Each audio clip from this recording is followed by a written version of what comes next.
Welcome to the National Women's Fitness Academy podcast. We're here to talk about women's health, female hormones, body image, and all things health and fitness.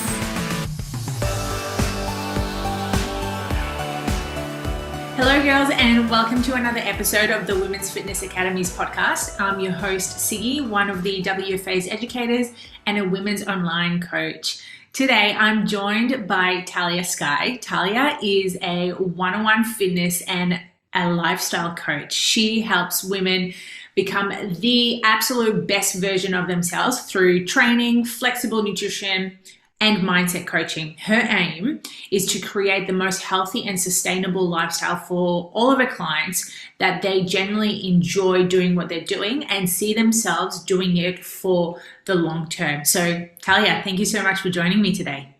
Thank you so much for having me. I'm so excited to be here and chat with you all.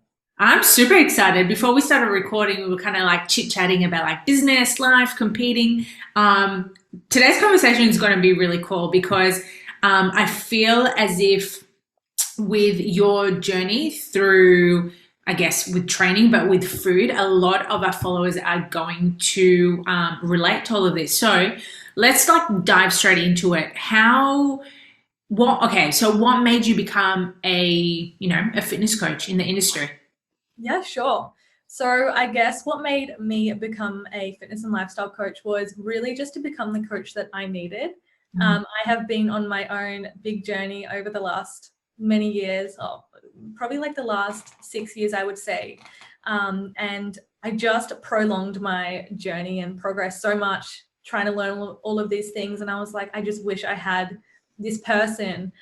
So that's what I had to become, because I had, a poor relationship with food, poor relationship with my body, was training out of a place of hate to look a certain way rather than love it. And when I finally got to the place that I'm in, I'm like, yep, I need to for sure help people and get them to fast track their progress and just essentially feel amazing within themselves.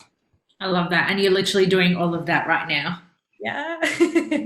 So good. Let's dive into how was your relationship with food? Sounds like something that, we could all learn a little bit more about. Yeah, of course. So look, to be honest, my relationship with food had been quite poor most of my life, if I'm going to be honest, from a very young age. I was into sports and things like that. And I think my body dysmorphia always made me feel a lot bigger than I was. So my relationship with food was like, well, I don't want to eat this because I don't want to become bigger or anything like that. But it only really became an issue, I would say, more so in high school. I remember in like year 10 downloading my Fitness Pal, and I scrolled back like a few months ago when I was eating like 800 calories, and I didn't really know what I was doing, but I'm like, yeah, this is what it's telling me to do. I'll just have this and this, and then I just blow out on the weekend. And then it passed on to when I left high school. I thought I was being healthy by, having nuts and by cutting out all the food I love and having chicken and broccoli and like literally restricting everything that I loved. And then come the weekend, I'd be like, well, I did so well, I'm going to treat myself to everything I was deprived from. So I would have massive pieces. Me and my partner would literally have these cheat days and we'd just go and blow the hell out, like donuts, pizza, like everything I had deprived myself from, because I was restricting. And it's quite funny because the things that I were restricting from, the things that I were eating, chicken, brown rice, they are still calorie dense. So I was eating healthy and wondering, like, why am I not losing weight? Like, I'm going to gym, I'm eating healthy, I'm meal prepping, but because I wasn't really counting my calories and macronutrients, I obviously wasn't in a calorie deficit. And then I remember even passing on through the phase of going to health food cafes, and I'd stop and get like an acai bowl after work 3 times a week for a snack. And me and my partner would go to like a health food cafe on the weekend, and we get a big acai bowl with peanut butter and granola, and then we'd get like a raw slice on the side. And now that I'm educated, the acai bowl is around 900 calories, and the raw slice is 800 freaking calories for this tiny little slice. So in my head, I'm like, I'm doing so well. Like, why aren't I losing weight? And it was so exhausting for me because I felt like I was eating all the health foods, going down the health aisle, grabbing all the organic things and paleo things, and I had tried every single diet, paleo, vegan. Like I literally restricted myself from so many things when all I needed to do was eat things that I love just to be in a calorie deficit. So that when I then did a challenge, and I remember the challenge telling me to eat like, I think it was like 1,400 calories, and it was like a handful of almonds, a black coffee, just really basic raw things. And again, then I blew out. So I had a very yo-yo dieting relationship with food. I was either all in or all out. And then when I opened up, my world opened up when I learned about flexible nutrition. And I'm like, why is this person eating chocolate and they look that good? Why is that person eating ice cream? Like, how do you look so good? And you're eating all of those things. So I took the time to learn and educate myself, and started tracking my calories and macros. And it took a few years to actually get good at it. It definitely takes time. You think you're doing well, but you're not tracking things correctly. And, I was like getting a cookie and thinking that was one serve when it was 4 or something like that. So it did take me a while, but I remember after getting results, I lost the weight and I could keep it off. And that was the first time in my life where I saw results, and I was genuinely eating things I loved and still having whole foods, but following 80% whole foods, 20% soul foods. And it changed my world. And I'm like, I have to share this with the world. I started my Instagram and I started posting. And yeah, I guess that's how my relationship with food has evolved.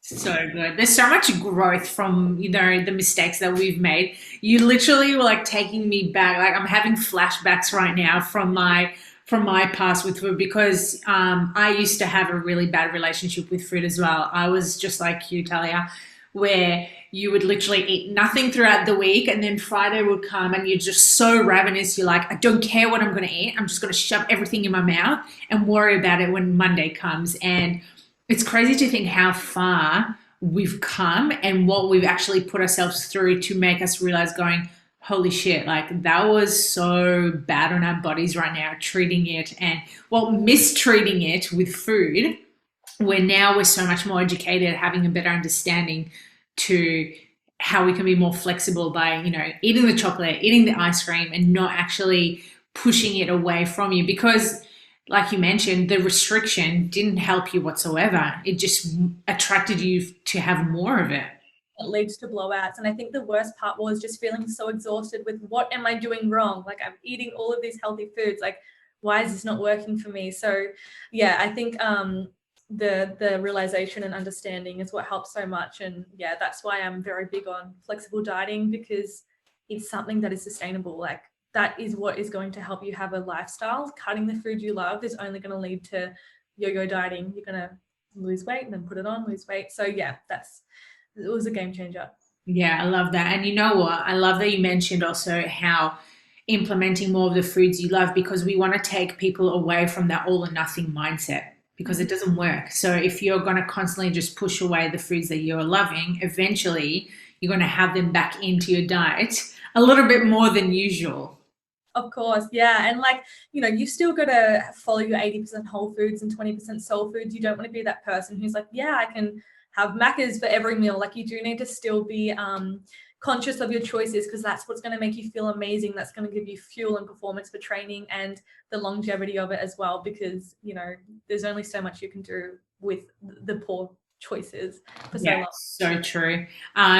It's so funny how you mentioned before about the raw desserts. I used to be a big fan of raw desserts, and yeah, seriously, like all these memories are popping up right now. I used to get this like caramel slice, and it was like thick and it had like this chocolate layer and the nuts underneath. And I reckon I probably had about one every, I don't know, maybe every like 3 or 4 days, like the cafe near me. And I would be like, oh, this is really good. This is healthy. Like this is helping me to lose weight. Little did I know it wasn't even like helping me whatsoever. We've had 4 chocolate bars for the same one, and that was like the acai bowl situation. We'd get the acai bowl and the raw slice and be like, we've done so well, let's get pizza for dinner. And it's like, that little meal was like my whole day now. It's crazy. Yeah. Oh my God. So like we've come so far. Yeah. So in terms of nutrition right now, I like, as we mentioned to our listeners before, you're competing, you're going to be getting on stage in April. What does nutrition look like for you right now, especially as someone who's competing?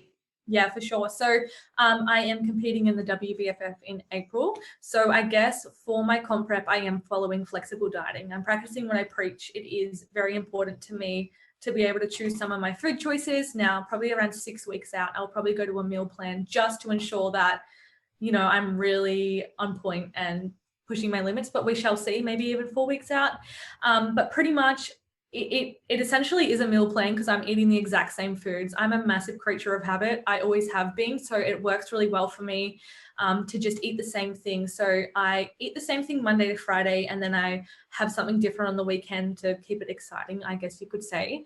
But I also find things that work for digestion that make me satisfied and full, and something that's just easy and convenient. I don't want to sit there and have to think about trying to balance my macros and calories, because in comp prep you do have to be, I never say strive for perfection, but in this scenario you kind of do need to be perfect and tick every single box. So for me it's just easier that way. And I think in a fat loss phase you kind of do need to be a little bit boring and be more convenient and prepared. It's not meant to be fun and exciting every single day. Maybe leave that for the weekend to make homemade pizzas or, whatever that may be. So for me right now, I've literally had the same thing for 8 weeks because I genuinely love it. So I just have my protein oats. I am the biggest oat fan in the world. I bought out a freaking oat recipe book. I have eggs and avocado on rice cakes for a snack. I have a lot of veggies with extra lean beef mince for lunch, roasted pumpkin, and then dinner I have a wrap with chicken, like a sweet chili chicken wrap with chips on the side and ketchup. It's not just this plain thing. And the old me would have been as if you're eating all of this stuff before a comp. But anyway, I also have a protein smoothie, and then I'm having Jelly Light and some fruit for dessert. So as you can see, I'm still having things that I love, and it's not just this full restriction. You can only eat chicken and broccoli and that's it. So yeah, that's what I'm eating, and it seems to be working for me well. So good. And you know what? It helps with adherence as well, because from my old days of competing, I'm so glad right now that you've actually let our listeners give a bit of a background of what you're eating right now, because my old competing days, it would be steamed chicken with boiled broccoli and a side of rice. Now, how fucking disgusting does that sound? Is the sauce? I'm a sauce addict. No sauce. I was not allowed sauce. And for breakfast, it would just be egg whites. I think I was allowed a rice cake here and there. Obviously, I had no idea what I was doing. I was just following a guidelines, but I was depleted. So depleted. Wasn't allowed chocolate, wasn't allowed ice cream. So you can already sense how shit that prep would have been for me. But times have changed, and we're making people realize that you can still have the foods that you're eating. And look, you're six weeks away, you said? Actually 9 weeks. 9 weeks. Oh my God, April, not 6. Yeah. Yeah. Yeah. So 9 weeks away, and you're still able to eat the foods that you're enjoying. For sure. And I'm still having a sugar-free soft drink per day.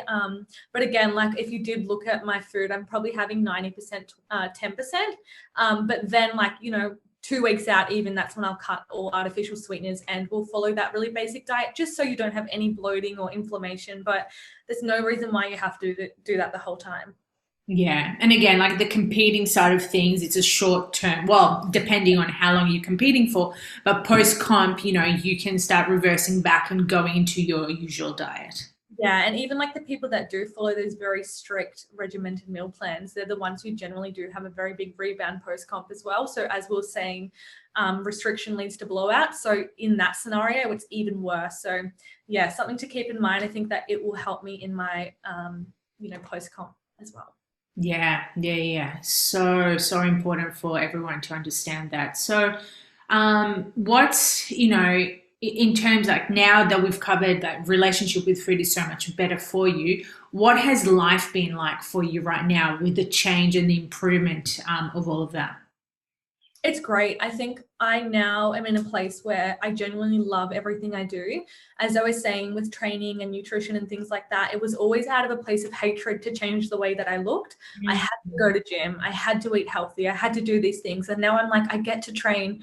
I get to eat healthy. I get to do all of these things. Like I love nourishing and respecting my body because I do all of this for how I feel, and then like, you know, looking good or feeling good within myself. Like that's just the icing on top of the cake, right? So mentally, I'm in such a better place. My mental health was so poor back then with anxiety and body dysmorphia and things like that. So I've done a lot of inner work as well. So I'm not just going to say it's been from nutrition and training. I have done a lot of self-development and things like that to get to where I am. But it all ties in, like that's your lifestyle. So the improvements is just being more confident within myself, putting myself out there, you know, even being here today. There's no way a few years ago I would have jumped on a podcast. There's no way I would have competed on stage. Like I couldn't wear a bikini in front of my friends growing up or my partner. I was always hiding my body. I always wore jackets to cover my arms. I'm like, here I am in a singlet. So I guess the confidence and just putting myself out there, and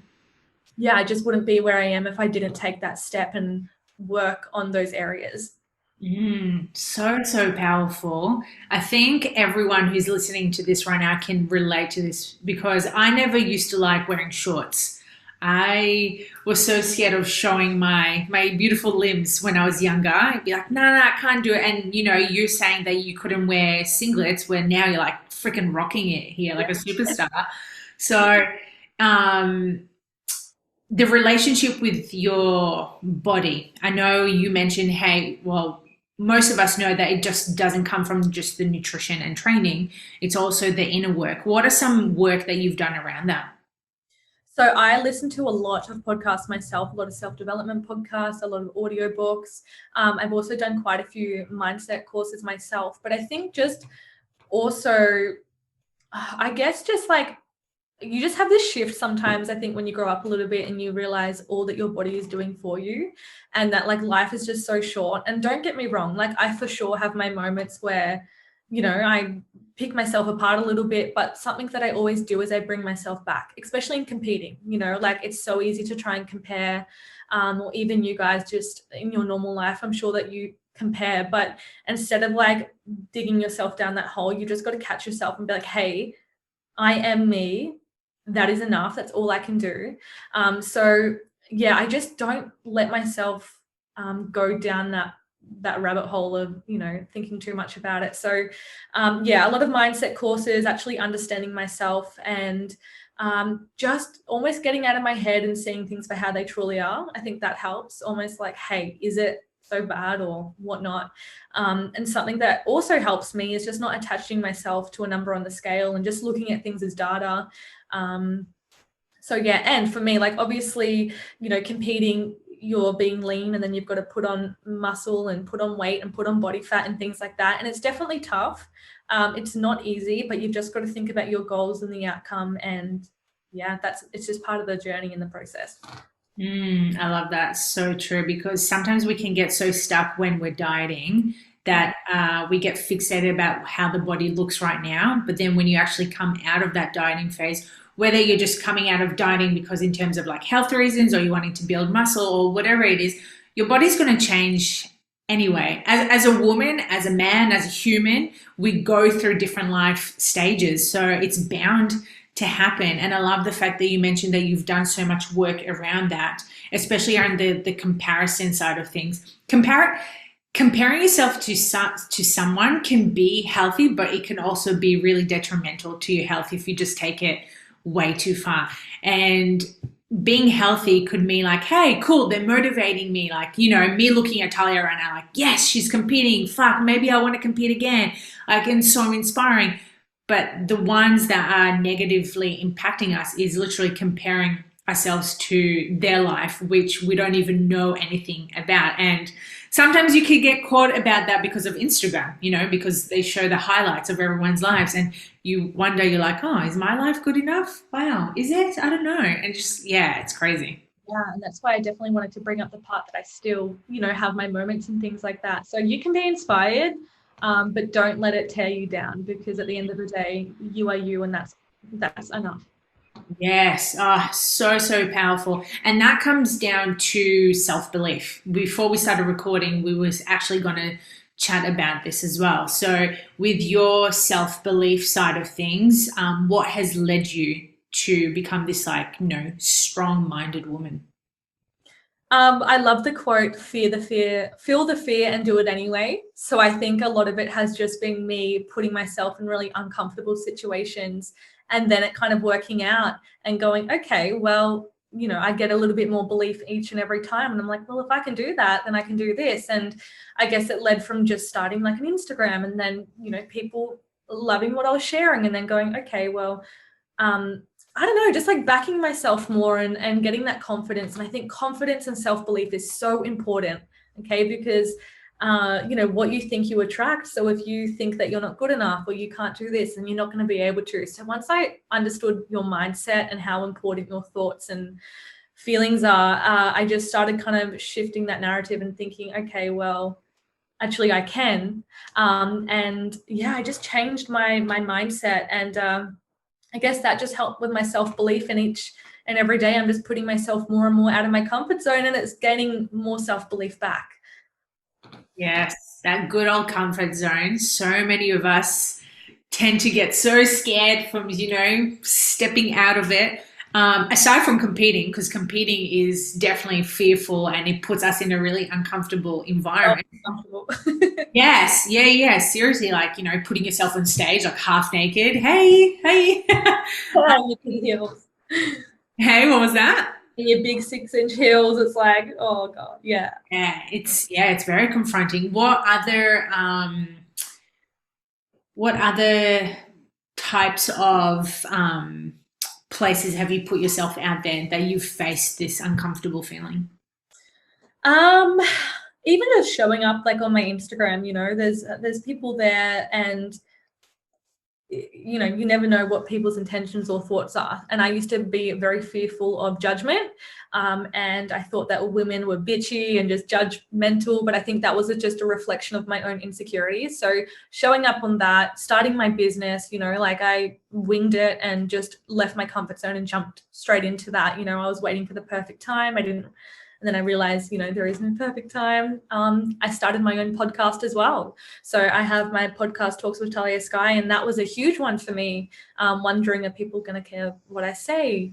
Do I even know what I'm talking about? But, you just do it and naturally it just happens. What else? The competing, such a huge one for me. Like I said, I could never wear bikinis or anything growing up. So to know that I can get on stage and do that is so incredible for me and empowering. And I guess that's a big reason for my why about doing that. It's to kind of show my old self, like, look at you doing this. What else is there? Yeah, I think they're the main ones that I can currently think of. Yeah, well, you know what? That's a whole lot. Yeah. That's a lot to overcome. And you know what? As coaches and business owners, putting ourselves out there is freaking scary because, again, you just don't know who's going to approach you, whether it's negatively or positively. You just don't know. And yeah, I guess that could be some form of fear of putting yourself out there. It could be like dating as well, putting yourself out there or like into the world trying to like find a mate. Yeah, it's crazy stuff. In terms of training, how's that going for you right now with the competing side of things? Amazing. It's so good when you're competing and you're like starting to see your muscle come out and stuff. It's so motivating to continue pushing, especially because I was in a building phase and I spent a lot of time building my muscle. So it's like, now you're peeling back the layers and you're seeing all your hard work, come out to play. So it's tough. Like it's really tough when you're on low calories and like, I've got cardio training, posing and all of that. And it requires a lot of time. So it's not easy, but it's, nothing worth having comes easy, right? So I love the challenge. I love that. And how are you delegating all of that with running your own business? Routines and habits. That's something that I'm so big on preaching, especially to all of my girls, because they have definitely got me to where I am as well. I've always been very routine driven. I've always been, always someone who's on time, always just like on top of things. I don't know if that was my anxiety, but it helps me. So for my balancing everything, I get up at 4 a.m. every day. I'm an early bird. I go to bed early. I wake up early. So what I do is I smash out all of my stuff in the morning. That just works for me. So I'll do my training, my cardio, my posing, my stretching, and then that's all pretty much done before 8 a.m.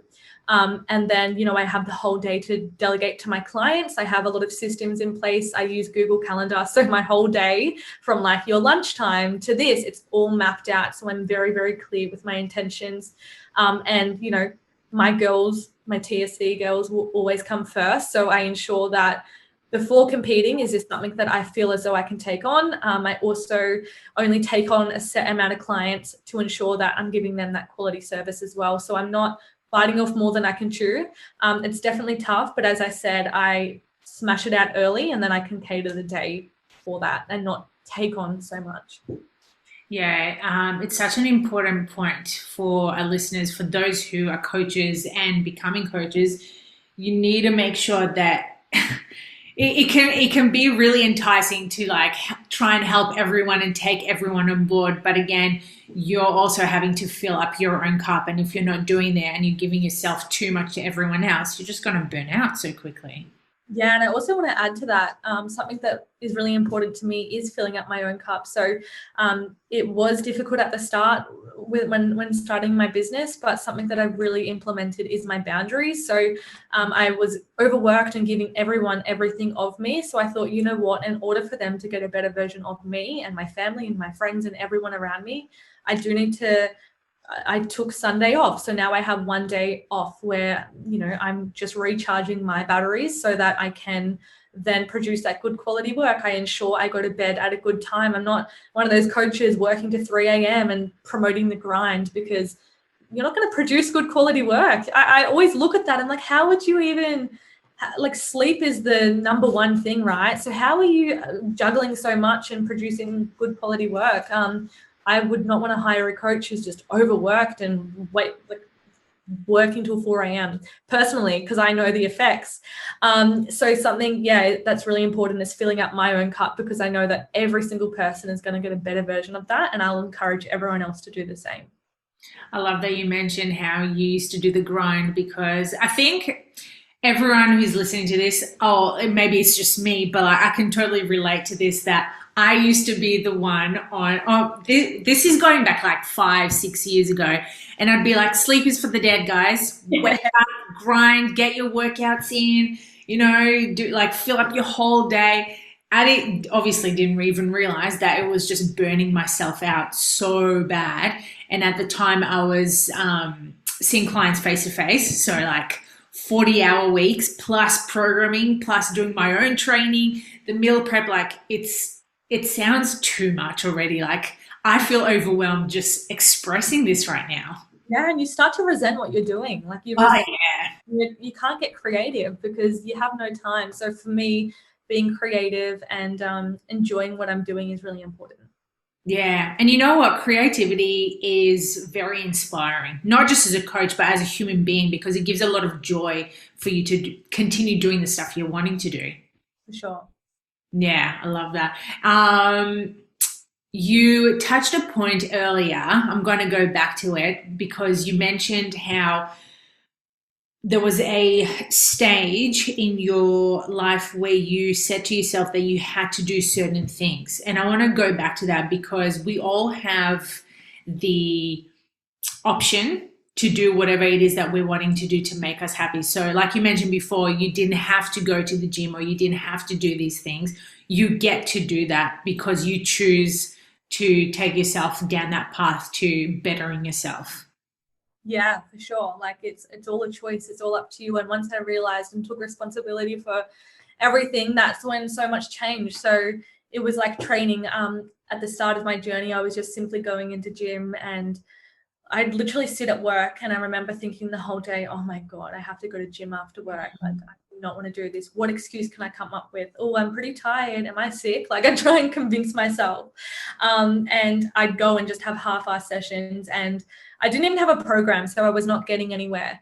And then when I started training out of a place of love, and like, rather than trying to look a certain way, and shifted it to the morning to work for me, I just realized, like, it took quite a few years, to be honest. And this is again why I'm the coach that I needed to fast track that. But yeah, just a shift in perspective after doing my self-development work and realizing it's gratitude 100%. Gratitude absolutely changed my life. Just being so grateful for the little things. Like, I'm so grateful that I literally have legs to walk. So I remember when mum would be like, you have to walk to the school bus stop. And it was like the worst part of my day. Like, I have to walk so far to this school bus stop. And now I'm like, I love going for my walks. Like, I do 2 walks a day. I've got 2 doggos. And I get to walk. Like, I'm so grateful for my legs that allow me to walk. And I'm so grateful that I get to eat whole foods. It's not a chore. And I think even like with competing, so many people are just like complaining and bringing it down. And it's like, well, it's a choice. You're choosing to do this. It's a privilege. Like, so I think, yeah, absolutely gratitude. Absolutely taking responsibility for everything. But yeah, I guess just having a different perspective on things and yeah, looking at the bigger picture. Yeah, I love that. That's so important because, no one's forcing you to do anything. You're deciding and you're choosing what to do. And, at the end of the day, if you're not wanting to go to the gym, then that's on you. That's not on anyone else. But again, coming up with those excuses, sometimes you just have to fight that little voice in your head, that little inner bitch. That's what I call her. Sometimes you just need to get it done when you don't want to, because that way it's going to push you a little bit more forward to being, a little bit more disciplined, keeping with your routine. But like Tahlia said, you don't have to do anything. It's a decision that you're making to better yourself every day. Yeah, and I always say to my clients, like, short-term sacrifice for long-term gain. So I always am thinking of my future self and where she wants to be. So in those moments of not wanting to get up or wanting to eat that food, I actually just stop for that moment and go, okay, where does your future self want to be? Because, and another thing, like with the whole training side of things, people just, as a coach, they just do it to tick the box and say, I've done this, or they might be like secretly cheating on their diet. And it's like, at the end of the day, you're doing this for yourself. You're not doing this for me. You're not doing it for your coach. So you need to remember who you're actually doing this for.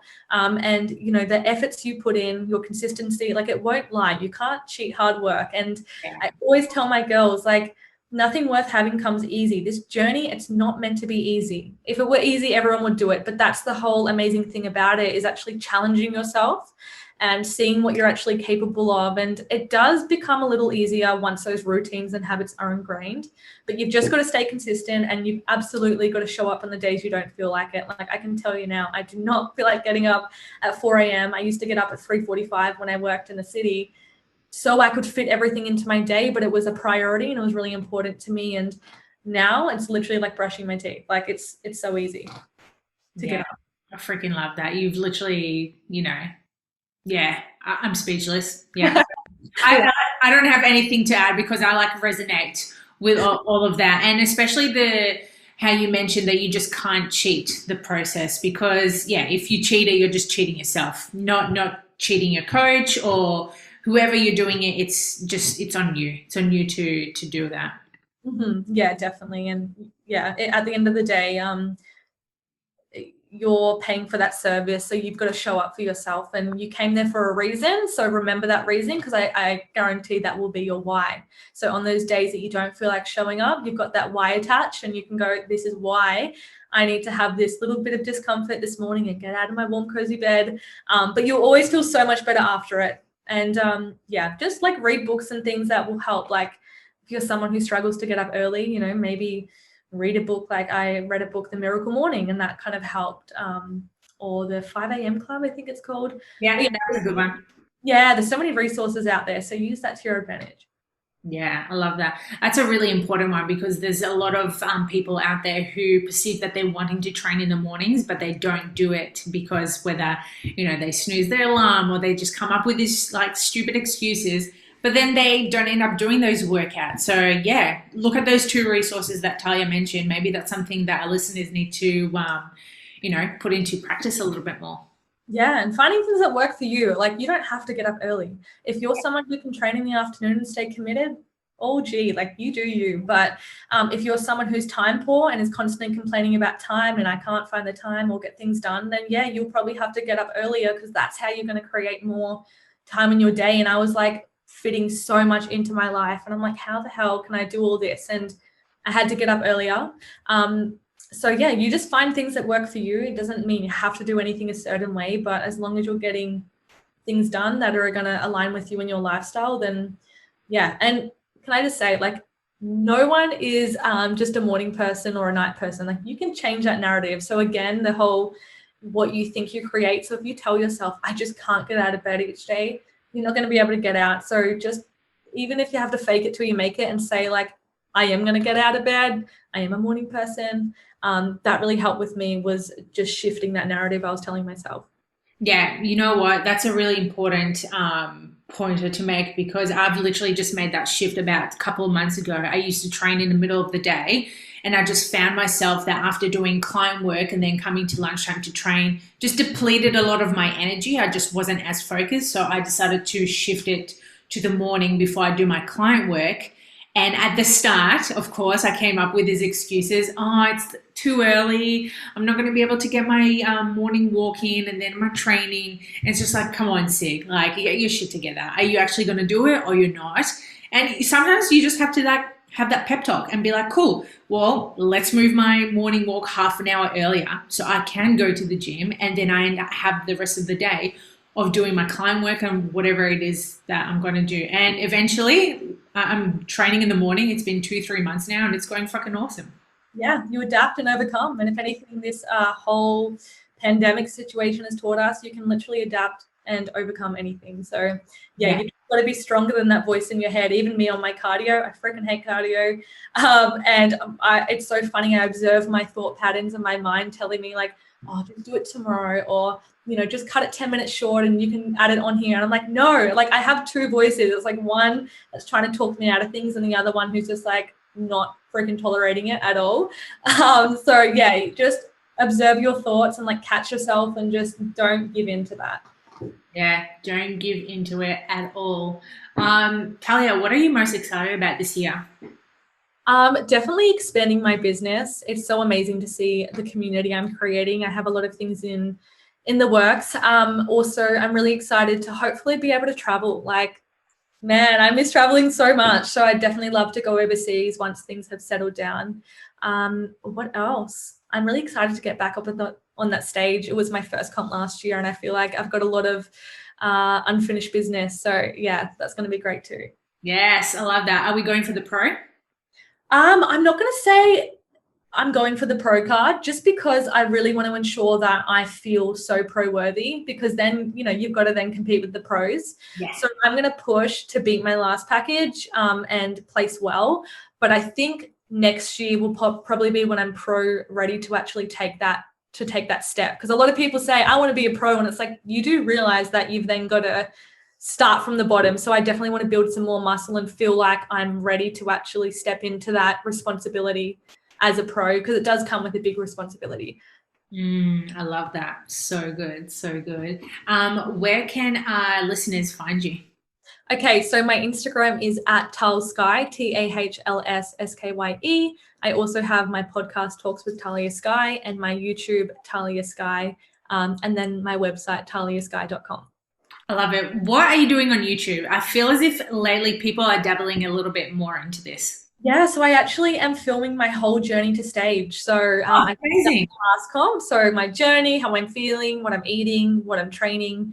And yeah, so I'm actually getting a new camera today. So up leveling there. So that's exciting. But I just love to be able to put a face, you know, and documenting that whole journey to not only inspire others, but for me to look back on. Yes, I love that. A little bit of vlogging. Yeah, I love it. Yeah, that's sick. I love that so much. Well, girls, you heard it. You know, it's time to put the excuses to sleep and get your, you know, get everything done that you say that you're going to do. So yeah, if you enjoyed today's podcast, please make sure that you recommend it, share it, screenshot it, and tag us at the Women's Fitness Academy. Tag myself, tag Tahlia. And then until then, any final words, Tahlia? Just strive to be the best version of yourself. Just continue to grow and evolve, and reach out for help if you're stuck. Don't prolong your journey. But thank you so much for having me. You guys are all amazing. And yeah, have a great day.